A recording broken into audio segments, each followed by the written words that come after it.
But I guess I sometimes got caught up with trying to live too much like some of those role models and trying to think that what worked for them was definitely going to work for me. And when I didn't have success in it, it didn't work for me. And I couldn't figure out why, because I'm trying to be like them. And then actually realizing, well, that is a part of my own journey as an athlete, should have been more highlighted, whether it's introspectively or an external source telling me that that's okay to be experiencing that, but try this, try that, and be a bit more open to the idea of trying new things, to trying different ways. And then eventually you come up with this beautiful palette of things that are working for you. Mm-hmm. Yeah, each human being is completely 100% unique. That the 30 trillion cells that make up the human body, and they keep adjusting that. At one point it was 10 trillion, now they're up to 30 trillion cells, individual cells. And how all of that comes together is quite a marvelous, miraculous thing. But you are one of a kind, will always be one of a kind.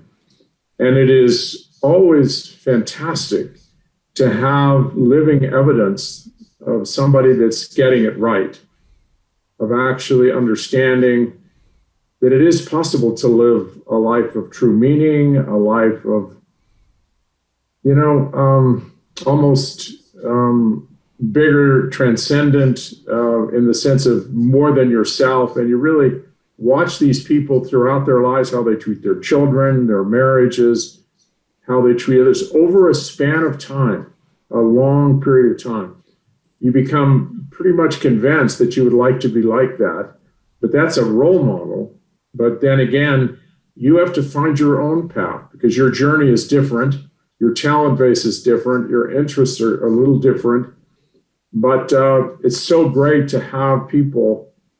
I had lunch yesterday with one of the greatest basketball coaches in probably basketball history.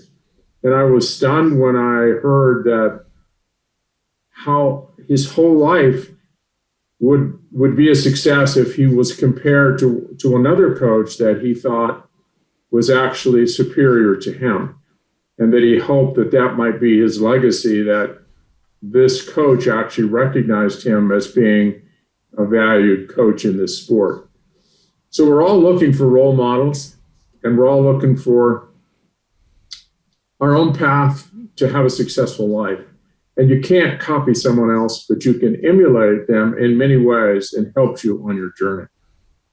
What would you say to someone that is perhaps striving too much for that, whether it's a projection of who they want to be or an outcome that they want to create, and perhaps not living too much in the moment? What sort of tips and advice would you give for someone that is perhaps striving too much on that external, that vision too far in the future and not focusing on right now? Well, I really feel that, all the 30 trillion cells in your body have a purpose. It's a miraculous thing that every single cell has a blueprint. This union as a fertilized egg in the womb of the female, that fertilized egg, that nucleus of that cell contains the blueprint for the entire body. And every single cell, every 30 trillion, has a purpose. This one makes nose, ears, fascia, brain cells, all the rest. And it's all precise. So we come into the world and we are suddenly confronted with this notion that we don't have a purpose. So the first step I have people do is to begin to reflect very deeply on what do they want to do with their life, and to really go into what I call reflective consciousness. It's the evolutionary upgrade that no other species has the ability to do, and that is to self-determine what you want to do with your life. And it has to be your life. You can't copy someone else's life. And then, so you begin to articulate the life you want to live, and you watch others, you watch your parents, you watch people who crash and burn, but you take responsibility for the direction that your life takes. You didn't have a whole lot of control over whether or not you were born. You just showed up. You didn't have any control over what parents you had. You don't have any control over your skin color or eye color or how much genetic giftedness you have as an athlete or is in music or anything else.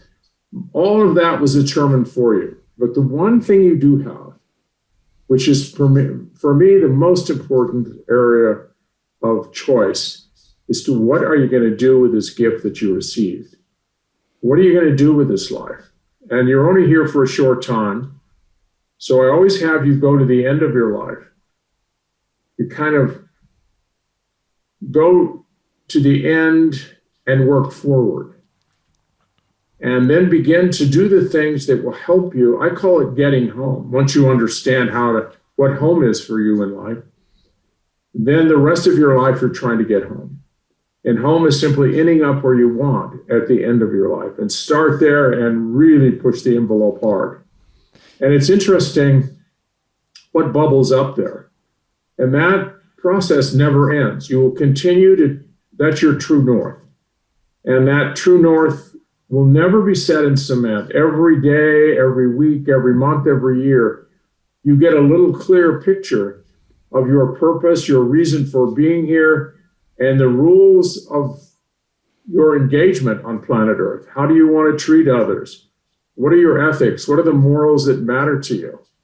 And out of that, you bring the best of a lot of people in your life.